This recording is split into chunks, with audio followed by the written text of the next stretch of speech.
రాజకీయ పార్టీల్లో ఉంటేనే బీసీ నాయకత్వం ఉంటుందా? లేదంటే అసలు బీసీ నాయకత్వం అనేది రాజకీయ పార్టీలకు అతీతంగా ఉద్యమం చేయాలా? లేకపోతే ఉద్యమం పక్కదారి పడుతుంది అనుకుంటున్నారా? మీరేమనుకుంటున్నారు?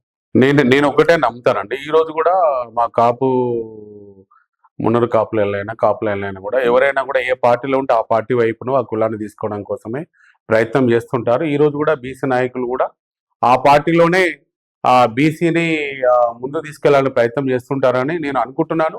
అదే జరుగుతుంది. ఇప్పుడు ఆర్ కృష్ణయ్య గారు కూడా వచ్చినారు, బీజేపీలో ఉన్నారు. వారు డెఫినెట్ గా వారు ఒక రాజ్యసభ సభ్యుడైనారు కాబట్టి వారు భారతీయ జనతా పార్టీ వైపు వాళ్ళు బీసీలో తీసుకుపోయే ప్రయత్నం చేస్తారని నేను అనుకుంటాను. తిరుమల మల్లన్న గారు కూడా కాంగ్రెస్ పార్టీ వైపే తీసుకొని వెళ్ళాలని వారు ప్రయత్నం చేస్తారు. మా దగ్గర కూడా మా గౌరవ అధ్యక్షుడు ఉన్నారు రవిచంద్ర గారు, వారు కూడా టీఆర్ఎస్ పార్టీలో ఈరోజు 2 సార్లు రాజ్యసభ సభ్యుడు అన్నారు.